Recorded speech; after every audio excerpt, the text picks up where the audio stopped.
आइए सुनते हैं आज की वीडियो में जिन्नात के इंतकाम की एक लर्जा देने वाली पुरअसरार कहानी। आपको यकीन है ना खाला, ये तावीज काम करेंगे?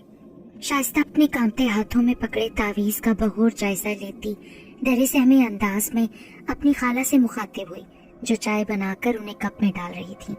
हाँ हाँ करेंगे काम, 100% करेंगे। मेरे तावीजात में नाकामी की कोई गुंजाइश नहीं होती।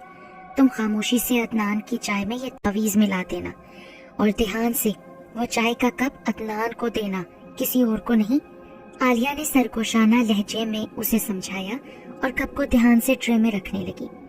अगर ऐसी बात है तो हम ये तावीज अदनान की जगह आमिर को भी पिला सकते हैं ना। वो अपनी मुट्ठी को बंद करती आलिया खाला को उम्मीद की निगाहों से देखने लगी। जानती हो ना आमिर की माँ को, वो मुझसे दुगनी तेज है इन कामों में। मैं अगर जादू करनी हूँ तो वो महा जादू करनी है, फौरन पहचान जाएगी और तोड़ कर देगी। जो मैं कह रही हूँ वैसा ही करो, अदनान ठीक रहेगा तुम्हारे लिए। आलिया खाला उसे आंखें दिखाते बोली और उसकी बंद मुट्ठी खोलकर तावीज निकाला और कप में खोलकर उसे अच्छे से चम्मच से हिला दिया। जब मैं कहूँगी चाय लेकर लाउंज में आना और अदनान की तरफ देखकर वही 3 अल्फाज पढ़ना जो मैंने तुम्हें पढ़ने को दिए हैं, फिर देखना वो कैसे तुम्हारा दीवाना होता है। आलिया खाला ने शाइस्ता को सरगोशी में समझाया। उसके चेहरे पर शैतानी मुस्कुराहट थी।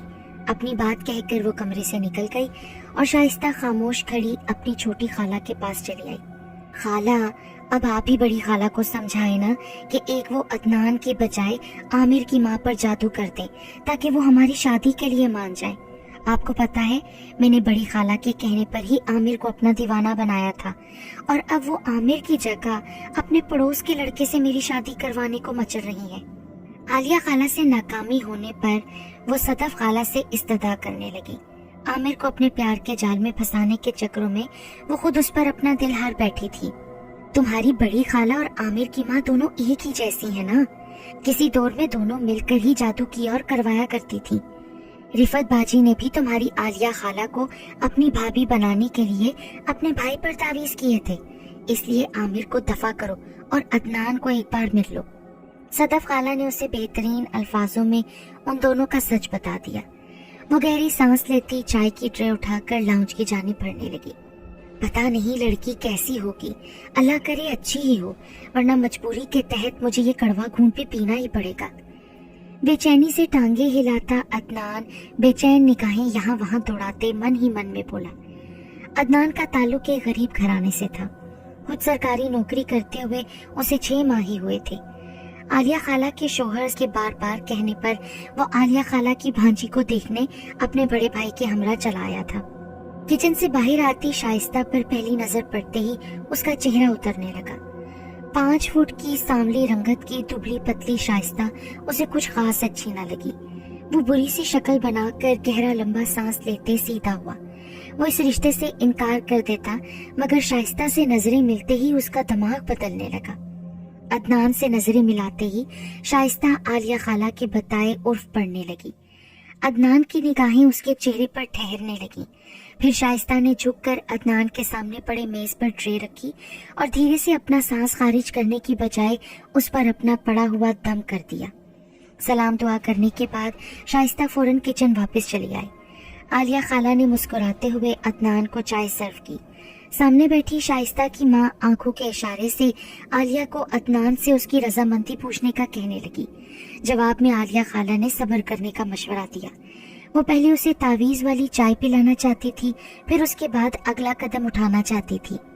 पसंद आया फिर लड़का, या तुम्हें भी मनाने के लिए तावीज पिलाना पड़ेंगे? शाइस्ता के किचन में कदम रखते ही उसकी छोटी सदफ खाला उसे घेर कर धमकी भरे अंदाज में बोली। क्या खाला, आप भी? लड़का अच्छा है लेकिन आमिर। शाइस्ता के लहजे में कंफ्यूजन था। वो आमिर को दिल के एक कोने में रखकर अदनान को पसंद कर बैठी। बिल्कुल अपनी लाडली मासी की तरह आते हैं तुम्हारी, एक जगह दिल नहीं ठहर सकता तुम्हारा, सदफ खाला ने कहा। चाय पीने के बाद अदनान और उसका बड़ा भाई जैन वहां से चले गए। मोटरसाइकिल जैन चला रहा था और अदनान गहरी खामोश निगाहों से सड़क पर तेजी से दौड़ती गाड़ियों और मोटरसाइकिलों को देख रहा था। फिर कैसी लगी तुम्हें लड़की अदनान? मुझे तो कुछ खास अच्छे नहीं लगे ये लोग। लड़की मेरे ख्याल से आमिर को अब भी पसंद करती है। अदनान की खामोशी तोड़ने के लिए जैन ने अपनी राय का इजहार किया। हाँ, लड़की तो मुझे भी कुछ खास अच्छी नहीं लगी, अदनान ने कहा। इससे पहले वो कुछ और कहता, उसे अपना सर किसी की गिरफ्त में जकड़ता हुआ महसूस होने लगा और वो दोबारा खामोश हो गया। घर जाकर बात करते हैं इस मौजू पर, जैन ने कहा और ध्यान से बाइक चलाने लगा। तावीज़ ने आहिस्ता आहिस्ता अपना असर दिखाना शुरू किया और अदनान शाइस्ता को सोचने लगा। उसका चेहरा उसके दिलो दिमाग में घूमने लगा। शाइस्ता बहुत अच्छी लड़की है, उससे शादी करके तुम्हें बहुत फायदा मिलेगा, उसे अपना लो। अदनान के कानों में मुसलसल यही सरगोशी होने लगी और वह सोचने पर मजबूर होने लगा कि शाइस्ता से शादी करके उसे क्या फायदा मिल सकता है। घर पहुंचकर अदनान सीधा अपने कमरे में चला गया। नाइला छत पर बैठी कपड़े सिलाई कर रही थी। जैन उन्हीं के पास चला आया। तो फिर कैसी लगी लड़की अदनान को? जैन उनके पास आकर बैठा ही था कि उन्होंने झट से उससे पूछा। अदनान के रवैये से तो लग नहीं रहा कि उसे लड़की पसंद आई है। मुझे भी कुछ खास मुनासिब नहीं लगे लोग। आपको खुद जाना चाहिए था लड़की देखने के लिए। जो चीजें आपकी नजर देख सकती हैं वो हम लड़के नहीं देख सके। जैन ने उलझे हुए लहजे में कहा। मुझे तो आलिया ने ही कहा था कि आपको जाने की जरूरत नहीं है, पहले लड़का खुद लड़की को देख ले तो ज्यादा बेहतर है। चलो मैं अदनान से पूछती हूँ। नाइला अपने इर्द गिर्द फैले कपड़े समेटते बोली और अदनान को आवाजें देने लगी। अदनान, अदनान। 3-4 बार पुकारने पर भी अदनान उनके पास नहीं आया। जैन अपने कमरे में चला गया था और नाइला बेगम अदनान के कमरे में जाने लगी। वो बिस्तर पर लेटा ना चाहते हुए भी शाइस्ता को सोचने लगा। उसका दिमाग उसकी मोहब्बत में कम और अपने मफाद के बारे में ज्यादा सोचने लगा। सो तो नहीं गए हो? कमरे को अंधेरे में डूबा पाकर उन्होंने दरवाजे पर खड़े होकर पूछा। जाग रहा हूँ अभी, आप जाएं मेरे कमरे से, मुझे कोई बात नहीं करनी है। उसने उखड़े लहजे में जवाब देकर माँ को हैरान कर दिया। वो बिना कुछ कहे उल्टे कदमों वापस लौट आई। बात सुने, अगर कल तक अदनान ने जवाब ना दिया ना तो आप खुद उससे बात करना और उसे लालच देना इस रिश्ते के लिए, फिर तो वो 100% मान जाएगा ना, आलिया खाला ने अपने शोहर से कहा। उसने अदनान को अपने जाल में फंसाने के लिए एक से ज्यादा प्लान तैयार कर रखे थे ताकि एक प्लान के नाकाम होने पर वो दूसरा प्लान इस्तेमाल कर सके। तेरा दिमाग तो नहीं खराब हो गया? मैं अपने घर का लालच उसे कैसे दे सकता हूँ? माना कि वो मेरे बाप दादे का घर है लेकिन मेरे नाम पर नहीं है। आलिया की बात सुनते ही मोटरसाइकिल चलाता वकास भड़क उठा। मैं कौन सा कह रही हूँ कि सारे घर का लालच दो, मैं तो सिर्फ इतना कह रही हूँ अपने हिस्से का लालच दो। देखो भाई, अब हमारा अपना तो कोई बच्चा है नहीं और मैं तुम्हारे भाई के बेटे को तो मकान का हिस्सा देने से रही, इसलिए बेहतर है मेरी भांजी का ही घर बसा दो। आलिया ने बुलंद आवाज में कहा। वो खुद जितनी खतरनाक थी उससे कहीं ज्यादा उसका दिल काला था। अच्छा, दिमाग मत खाओ, मुझे मोटरसाइकिल ध्यान से चलाने दो। उसका शौहर वकास आलिया के हर इरादों से वाकिफ था और उसके जादू टोने करवाने की फितरत से भी वाकिफ था। उसके साथ मिलकर कई बार खुद भी जादू करवा चुका था। घर पहुंचते हुए रात हो गई। वकास आराम करने बिस्तर पर लेट गया और आलिया वकास को मनाने के लिए उसके लिए पानी पर पढ़ाई करने लगी। पानी दम करके उसने पानी वकास के कूलर में डाल दिया। रात के वक्त वक्फे से उठकर पानी पीना वकास की आदत थी। पानी की करामत से सुबह होने तक वो अपनी बीवी का फर्माबरदार शौहर बन चुका था। अब आलिया खाला बेड पर बैठी कुछ नया करने का सोच रही थी। आंखें खुलते ही वकास की नजर आलिया पर पड़ी और वो उसे उदास समझकर उसका दिल बहलाने लगा। तुम उदास मत हो मेरी शहजादी, मैं अदनान से बात करता हूँ। बातों ही बातों में उसे बताऊंगा मेरा जो कुछ है वो उसका हो सकता है अगर वो शाइस्ता से शादी कर ले तो। वकास आलिया का हाथ थाम कर बोला। बदले में वो मुस्कुरा दी। वकास की रेडीमेड कपड़ों की दुकान थी जिससे वो अच्छा खासा कमा लेता था और दूसरा नशे की खरीदो फरोख्त करने के काम में भी महारत रखता था। अगली सुबह नाश्ते की मेज पर नाइला बेगम अपने बेटे अदनान से दोबारा शाइस्ता के बारे में पूछने लगी। फिर बताया नहीं तुमने, लड़की कैसी लगी अदनान? मैंने आलिया को जवाब भी देना है। मुझे सोचने का वक्त तो दे अम्मी, शाम तक बता दूंगा, अदनान ने बेजारियत से कहा और फिर उठकर वहां से चला गया। अल्लाह जाने क्या हो गया इस लड़के को, जब से लड़की देखकर वापस आया है उखड़ा सा रहने लगा है। अदनान के जाने के बाद नाइला आहिस्तगी से मन ही मन में बोली और अदनान अपना सीना मसलता हुआ घर से मार्केट चलाया। पहली बार तावीज पीने की वजह से उसका दिल बहुत बेचैन और भारी भारी सा होने लगा था। मन में लगी आग बुझाने के लिए एक ठंडी बोतल पीने के बाद वो वकास की दुकान पर चला आया। वकास तो वैसे भी उससे बात करने के इरादे में था। अदनान को चाय पिलाने के बाद वकास ने बात का आगाज बिजली के बिल से किया। नायला बता रही थी, इस बार तुम लोगों की बिजली का बिल बहुत ज्यादा आया है, तुम्हें ही अदा करना पड़ेगा क्योंकि तुम्हारा बड़ा भाई जैन तो कोई काम करता नहीं है। आज तुम्हारी ही नौकरी सरकारी है। जी भाई, क्या करूं, देना तो पड़ेगा, मजबूरी है। वकास ने अपनी जेब से बिल के मतलूबा पैसे निकाल कर दे दिए। ये पैसे किस लिए भाईजान? वो उसे सवालिया निगाहों से देखने लगा। बिल के हैं पैसे, मैं चाहता हूँ तुम अपनी तनख्वाह के पैसों से कोई कमेटी डाल लो ताकि तुम्हारी शादी पर काम आ सके, बाकी मदद भी मैं करता रहूंगा। वकास ने मुस्कुराते हुए कहा। वो पड़ोसी होने के साथ दूर के रिश्तेदार भी थे। वकास की बातें सुनकर अदनान को कुछ कुछ समझ आने लगी थी कि शाइस्ता से शादी करके उसे क्या और किस तरह फायदा मिल सकता है। शुक्रिया भाईजान, मैं जल्दी आपके पैसे वापस लौटा दूंगा। अदनान ने शुक्रिया अदा करते हुए पैसे अपनी पॉकेट में रख लिए। वकास ने शाइस्ता के मुतालिक कोई बात नहीं की। शाम के वक्त अदनान घर वापस आया। जैन ने अपनी माँ नायला बेगम को अदनान के इरादे से आगाह कर दिया था कि लगता है उसे लड़की अच्छी नहीं लगी। आलिया सालन देने के बहाने जब नायला बेगम की तरफ आई तो बातों ही बातों में उनका इरादा जानना चाहती थी। कभी चक्कर लगाए ना नायला चाची आप हमारे साथ, शाइस्ता से भी मिल लेना और घर भी देख लेना। आलिया, अब बात बच्चों की होती है ना, अगर वो एक दूसरे को पसंद न करें तो क्या कर सकते हैं? नायला बेगम ने नजरें चुराते हुए कहा। आलिया का चेहरा गुस्से से लाल पड़ने लगा। अपना गुस्सा जब्त करती वो खामोश रही। घर जाने के बाद वो सीधा छत पर चली आई। वो यहाँ वहाँ नजरें दौड़ाकर बिल्ली तलाश करने लगी। छत के कोने में बैठी बिल्ली को पकड़ा और नीचे आकर खुद को कमरे में बंद कर दिया। मैं भी देखती हूँ नायला बेगम, तुम लोग इस रिश्ते से कैसे मना करते हो। इतने सालों से मैं तुम लोगों को यूं ही मुफ्त में नहीं खिला रही हूँ। उसने गुस्से से मुंह ही मुंह में बुड़बुड़ाते हुए अलमारी से एक पुरानी किताब निकाली, उसे जमीन पर रखा और फिर 4 मोमबत्तियां रोशन करके कमरे की लाइट ऑफ की और उन चारों मोमबत्तियों को अपने चारों तरफ रख दिया। एक कांच की प्लेट में अपने सर के बाल काट कर रखे, फिर अगवा की गई बिल्ली को दरमियान में रख दिया और आंखें बंद करके मंत्र पर मंत्र पढ़ने लगी।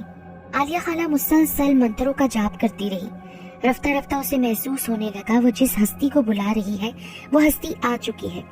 उसने धीरे से अपनी आंखें खोली। कमरे में अंधेरा था मगर वो जिन के साए को देख पा रही थी। मोमबत्तियों की मध्यम रोशनी में जिन का साया सामने दीवार पर एक भयानक अक्स छोड़ रहा था। फिर आलिया ने अपने बालों की तरफ उंगली से इशारा करते हुए कोई मंत्र पढ़ा। उसके मंत्र पढ़ते ही जिन ने वो बाल उठा लिए और अपने खंजर जैसे तेज नाखूनों से बिल्ली की गर्दन पर वार करके उसका सर वजूद से अलग कर दिया। आलिया खाला का चेहरा खून से भर गया और वो जिन गायब हो गया। अब देखती हूँ अदनान तो कैसे हामी नहीं भरता इस रिश्ते के लिए। अपना खून से भीगा हुआ चेहरा वो अपने हाथों की मदद से साफ करते हुए मुस्कुरा कर बोली। उसके चेहरे पर शैतानी मुस्कुराहट थी। लाइट ऑन करके उसने सबसे पहले बिल्ली की गर्दन को शॉपर में डाला। खून अब भी बह रहा था। शॉपर को लोहे के संदूक में बंद करने के बाद वो जल्दी से फर्श पर जमे खून को साफ करने लगी। वो अपने शौहर वकास के आने से पहले ये कमरा साफ कर देना चाहती थी। वकास ने उसे सख्ती से मना कर रखा था कि वो घर पर कोई जादू न करे, वो भी खास कर काला जादू। कमरे की सफाई के बाद अब सिर्फ बिल्ली की गर्दन को ठिकाने लगाना बाकी था। उसका बाकी जिस्म जिन पहले ही उठाकर ले जा चुका था। इससे पहले आलिया खाला इस काम को भी सरंजाम देती, उनका शौहर वकास घर आ गया। आलिया किताब अलमारी में छुपा रही थी। जब वकास कमरे में दाखिल हुआ तो कहने लगा, ये कमरे में से इतनी बदबू क्यों आ रही है? वो सोफे पर आकर बैठा ही था कि उसका सर बदबू से चकराने लगा। पता नहीं कहाँ से आ रही है बदबू, चलो तुम जाकर फ्रेश हो जाओ, तब तक मैं देखती हूँ कि क्या मसला है, आलिया ने कहा और वकास वॉशरूम चला गया। आलिया ने जल्दी से संदूक से बैग निकाला और भागकर छत पर गई और एकदम साथ वाले छत पर बैग फेंककर फौरन अपने कमरे में चली आई। शुक्र है ये काम भी आसानी से हो गया, अब जल्दी मेरी मुराद पूरी हो जाएगी, आलिया ने मुस्कुराते हुए कहा और कमरे में खून की बदबू खत्म करने के लिए खुशबू वाला स्प्रे करने लगी। नमाज पढ़ने के बाद अदनान जाए नमाज से उठा। सामने इंतजार में खड़े जिन ने अपना हाथ अदनान के दिल पर रखा और उसको अपने काबू में करने लगा। आह, मेरा दिल। अपने सीने पर हाथ रखता अदनान दर्द की शिद्दत को बर्दाश्त करते घुटनों के बल जमीन पर बैठा। शाइस्ता से शादी के लिए हामी भर दो, क्योंकि वही तुम्हारे लिए बेहतरीन लड़की है। जिन ने उसके कान में सरगोशी की, फिर जिन ने अपना हाथ उसके सीने से हटाया। हाथ हटने की देर थी, अदनान का दर्द गायब हो गया। ये क्या हुआ था मेरे साथ? शायद गैस हो गई थी। वो खुद को संभालते हुए खड़ा हुआ और दिल ही दिल में अंदाजा लगाते बोला। रात के तकरीबन 2:30 बज रहे थे। गहरी नींद सोए अदनान को कुछ अलग और मुनफरिद सा महसूस होने लगा। कमरा अचानक गुलाब के फूलों से महक उठा। हर तरफ मोमबत्तियां रोशन थीं। अदनान, अपनी आंखें खोलो, यहाँ मेरे पास आओ। सुर्ख लिबास में मलबूस लड़की अपनी जुल्फे अदनान के चेहरे पर लहराती, उसके सीने पर हल्का सा हाथ रखे उसके कान में मीठे लहजे में गुफ्तगू करती महसूस हुई। गहरी नींद में सोए हुए अदनान ने अपनी नींद से भरी आंखें खोली। सामने शाइस्ता के रूप में खड़ा जिन अदनान को हाथों से इशारा करके अपने करीब आने की दावत देने लगा। उसके चेहरे पर अलग ही मुस्कुराहट थी। जिन के रूप में मौजूद शाइस्ता के बदन से आने वाली मुनफरिद खुशबू ने अदनान का दिलो दिमाग जकड़ लिया। वो बिस्तर से उठकर शाइस्ता की तरफ भागा और वो मुस्कुराती हुई गायब हो गई। शाइस्ता के गायब होते ही वो झटका खाता नींद से जागकर बैठ गया। उसका माथा पसीने से तर था, मगर लब मुस्कुरा रहे थे। ख्वाब में आने वाली शाइस्ता ने अपना काम कर दिखाया था। कितना हसीन ख्वाब था। शाइस्ता तो बहुत अच्छी और खूबसूरत लड़की है। अब तो मैं उसी से शादी करूंगा। आलिया खाला का काला जादू कामयाब रहा। जिन ने अपना काम कर दिया था। अदनान दोबारा सो गया, इस उम्मीद के साथ ख्वाब में शाइस्ता का दीदार दोबारा हो जाएगा। अगली सुबह नाश्ता करते हुए अदनान ने अपना फैसला सुनाकर सबको चौंका दिया। अम्मी, मुझे शाइस्ता पसंद है, मैं उसी से शादी करूंगा। आप इसी साल की किसी भी माह की तारीख ले आए शादी के लिए। ये तुम क्या कह रहे हो अदनान? परसों तो तुम कह रहे थे कि तुम्हें लड़की अच्छी नहीं लगी, और अब इसी साल शादी की भी बात कर रहे हो। मैंने कब कहा था ऐसा अम्मी? मैंने सिर्फ सोचने का वक्त मांगा था। आप आलिया आंटी को मेरी रजामंदी बताते और उनके साथ कल ही चली जाएं, उनकी बहन यानी शाइस्ता की अम्मी रुखसाना के घर में। चलो मैं एक बार खुद लड़की को देख लूं, फिर रिश्ता आगे बढ़ाने पर बातचीत करेंगे। और शादी तो 2 या 3 साल बाद ही मुमकिन है। अभी तो हमारे पास कुछ भी नहीं है। मुश्किल से ही घर के अखराजात पूरे होते हैं। नायला बेगम ने तहम्मुल भरे अंदाज में कहा। अदनान का जज्बाती अंदाज उन्हें परेशान करने लगा था। शादी के अखराजात की फिक्र आप मत करें अम्मी। जो रिश्ता करवा रहा है ना, वो अखराजात भी उठा लेगा। अगर मुझ पर रहा ना, तो फिर शादी नामुमकिन ही समझे, क्योंकि इस घर के ना ही अखराजात खत्म होंगे और ना ही मेरे पैसे जमा होंगे। अदनान ने गुस्से से कहा और फिर नाश्ता अधूरा छोड़कर वहां से चला गया। नायला बर्तन समेटने लगी। बज़ाहिर तो वो कुछ ना बोली, मगर दिल में अदनान को लेकर सख्त परेशान होने लगी। सारा दिन कपड़े सिलाई करने में मसरूफ रहने की वजह से नायला बेगम आलिया के घर जाना भूल ही गई। आलिया बेसब्री से नायला बेगम की राह देख रही थी। उसे पूरा यकीन था कि नायला खुद चल कर आएगी। शाम के वक्त अदनान घर वापस आया और सबसे पहले माँ से रिश्ते के मुतालिक ही सवाल पूछा। बेटा, आज सारा दिन सिलाई में ही मसरूफ रही तो याद ही नहीं रहा। चलो मैं कल चली जाऊंगी। जवाब सुनते ही अदनान का रवैया बदलने लगा। मैंने जब आपको कहा था अम्मी आज ही बात करनी है, तो फिर क्यों नहीं गई आप? चलें, अभी मेरे साथ चलें। वो गुस्से से कहता कुर्सी से उठ खड़ा हुआ और माँ का हाथ पकड़कर उन्हें आलिया के घर ले जाने लगा। क्या कर रही हो अदनान बेटा? सुबह बात कर लूंगी मैं। नायला बेगम ने उसे रोकना चाहा, मगर अब वो कहाँ रुकने वाला था। जबरदस्ती माँ को आलिया की तरफ ले आया। घर आपस में जुड़े हुए थे, सिर्फ एक दीवार हाइल थी दोनों घरों के दरमियान। चलें, जब आप कहेंगी मैं उसी दिन आपको अपनी बहन रुखसाना की तरफ ले जाऊंगी। फिर आप मेरी बहन रुखसाना से खुद ही मामला तय कर लेना। खाला आलिया ने आम से लहजे में कहा। उसका चेहरा भी नॉर्मल था, मगर दिल खुशी से नाच रहा था। परसों चलते हैं, फिर मुझे छुट्टी भी है, तभी शादी की तारीख रख देते हैं। नायला बेगम के कुछ कहने से पहले ही अदनान बोल पड़ा। अदनान की बेचैनी देखकर आलिया खाला के चेहरे पर दबी मुस्कुराहट सजी। ठीक है, फिर जैसे आप लोगों को बेहतर लगे। आलिया खाला टांग पर टांग रखते हुए बोली। सुर्ख लिबास पहने वो आईने के सामने खड़ी थी। आलिया खाला उसके खुले बालों में कंघी कर रही थी। कंघी करने के बाद उसने गुलाब का इत्र उसे लगाया। ये क्या चुड़ैल बना रही हैं खाला आप मुझे? सुर्ख लिबास पहना कर बाल खोलकर मैं चुड़ैल जैसी लग रही हूँ। शाइस्ता को अपनी लुक अच्छी ना लगी और वो मुंह बनाकर बोली, कभी कभी चुड़ैल भी बाजी ले जाती है, इसी हुलिये में अदनान के सामने जाना, और तुम्हारे चेहरे पर शर्मीली मुस्कुराहट होनी चाहिए। आलिया खाला शाइस्ता को बिल्कुल वैसा ही तैयार करना चाहती थी जैसे अदनान उसे ख्वाब में देखकर उसकी तरफ मतवज्जा हुआ था। आलिया खाला ने शाइस्ता के हाथ में तावीज दिए और उसे समझा दिया कि आज फिर वो उन तावीज़ों को अदनान की चाय में डाल दे। शाइस्ता ने बिल्कुल वैसे ही किया। शाइस्ता पर नजर पड़ते ही अदनान को अपना ख्वाब याद आने लगा और वो उसके इश्क में गिरफ्तार होने लगा। अदनान की ख्वाहिश थी कि जल्द ही शादी कर दी जाए, मगर नाइला बेगम ने फिलहाल सिर्फ बात पक्की करने का कहा और शाइस्ता की माँ रुखसाना ने हाँ कर दी। बात पक्की करके नाइला बेगम और अदनान घर वापस चले गए। मुझे नाइला बाजी इस रिश्ते को लेकर कुछ ज्यादा खुश नहीं लग रही थी। मुझे डर लग रहा है, हम तावीज के जरिए रिश्ता तो करवा रहे हैं, कहीं बाद में कोई मसला न बन जाए। उनके जाने के बाद शाइस्ता की माँ रुखसाना ने अपनी बहन से कहा। वो नाइला बेगम की खामोशी पड़ चुकी थी, इसलिए परेशान होने लगी। अरे कुछ नहीं होता रुखसाना, तुम तो बिला वजह ही परेशान होती हो। और कहाँ पर करोगी फिर शाइस्ता की शादी? अदनान के साथ होगी तो मैं ध्यान रखूंगी उसका, हर लिहाज से मदद भी करती रहूंगी। तुम बेफिक्र रहो। कहीं बाहर रिश्ते तलाश करोगी तो लोग तुमसे सवाल करेंगे, शोहर के होते हुए भी अलग घर में क्यों रहती हो? ना शोहर से तलाक ली है और ना सुलह की है। खाला आलिया गीले बर्तन को कपड़े से पोंछते हुए बोल रही थी। उसकी बात में दम था, बस इसी वजह से रुखसाना खामोश हो गई और इस रिश्ते पर मजीद सवाल नहीं उठाए। नाइला बेगम सिर्फ मंगनी करना चाहती थी, वो भी सिर्फ अदनान की जिद की वजह से, वरना उसका दिल इस रिश्ते पर बिल्कुल राजी नहीं था। लेकिन आलिया चाहती थी कि निकाह हो जाए ताकि ये रिश्ता फिर टूट न सके। इस काम को पूरा करने के लिए उसने अपने शोहर वकास का सहारा लिया और उसे नाइला बेगम से बात करने का कहा। मंगनी करके बिला वजह खर्चा करने की क्या जरूरत है चाची? मंगनी से अच्छा है आप लोग निकाह कर लें, बाद में होने वाला खर्चा भी बच जाएगा। लेकिन वकास, तुम्हें तो मालूम है ना कि मैं गरीब बेवा औरत हूँ। फिलहाल इतनी बचत नहीं है हमारी कि निकाह कर सकूं। जो पैसे जमा किए थे वो दूसरी मंजिल बनाने पर लगा दिए। मैं तो तुमसे बात करना चाह रही थी कि